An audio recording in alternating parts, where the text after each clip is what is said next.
the U.S. Navy has decided not to repair the Wasp-class amphibious assault ship USS Bonhomme Richard, which burned for around 4 days following an explosion in July, suffering major damage as a result. The service decided that neither restoring it to its original configuration nor converting it to a different use were cost-effective options.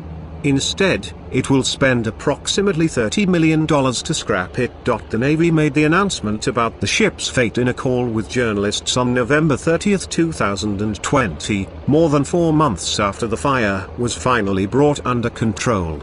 An explosion on July 12 touched off multiple blazes that damaged some 60% of the ship, which was sitting pierside in San Diego undergoing maintenance at the time. Over the course of the multi-day incident, 63 sailors and civilian firefighters were injured both as a result of the initial blast and the subsequent firefighting efforts. You can read more about what happened in the war zone's reporting at the time. The exact causes of the incident remain under investigation, but, in August, the service revealed that it was looking into the possibility of arson being a factor.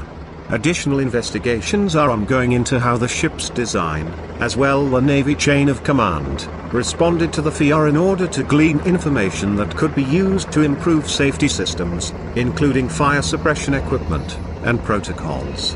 After thorough consideration, the Secretary of the Navy and the Chief of Naval Operations have decided to decommission the Bonhomme Richard due to the extensive damage sustained during the July fire.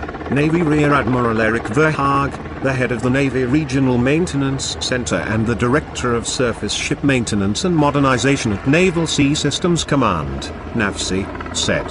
In the weeks and months since that fire, the Navy conducted a comprehensive material assessment to determine the best path forward for that ship and our Navy.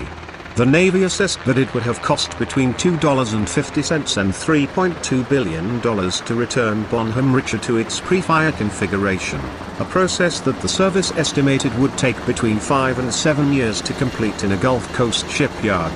A less costly repair option that would have resulted in the vessel being reconfigured as a hospital ship or submarine tender would still have likely cost more than $1 billion and taken 5 to 7 years to complete, a greater expenditure of time and resources than buying an all-new ship for either of these roles. Scrapping the ship will not be without its own costs. The Navy expects to spend around $30 million to break the Bonhomme Richard down, something that will take between 9 months and a year to do. The service has already begun the process of salvaging any still usable systems from the remains of the amphibious assault ship, but will not be able to send it off to the shipbreakers until all the investigations are complete. How the loss of Bonhomme Richard will impact the Navy's operations remains to be seen. The ship was one of 8 Wasp-class vessels, the service's main type of amphibious assault ship. It also has 2 new America-class amphibious assault ships, as well as a third, the future USS Bougainville, under construction. The Bougainville will be the first example of a distinct subclass, which you can read more about in this past war zone piece. In the meantime, the Navy will have to rely on the other 7 Wasp-class ships, which have the job of moving around Marine expeditionary units, sometimes with significant air power in the form of large detachments of F-35B Joint Strike Fighters. These amphibious ready groups regularly patrol or are otherwise pre-positioned around the world, ready to respond to various crises and contingencies on short notice. Admiral Verhaag said that this reality was definitely taken into consideration when deciding to scrap Bonhomme Richard, but that there were other concerns about how the expenditure of time and resources to repair that ship might have impacted the Navy's other shipbuilding priorities and other maintenance schedules. The service has been struggling for years now to address significant maintenance backlogs and expand available shipyard infrastructure.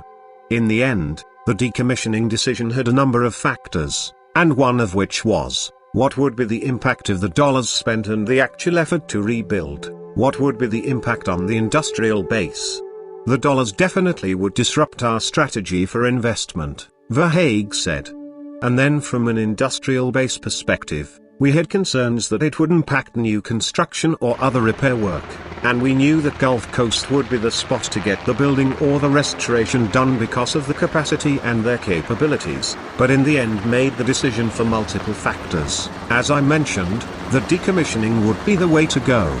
This decision also notably comes as the Navy is pushing a proposed plan to reach a total fleet size of more than 500 ships by 2045, which could include a number of light aircraft carriers or amphibious assault ships in a similar role, topics the war zone has explored on multiple occasions in the past.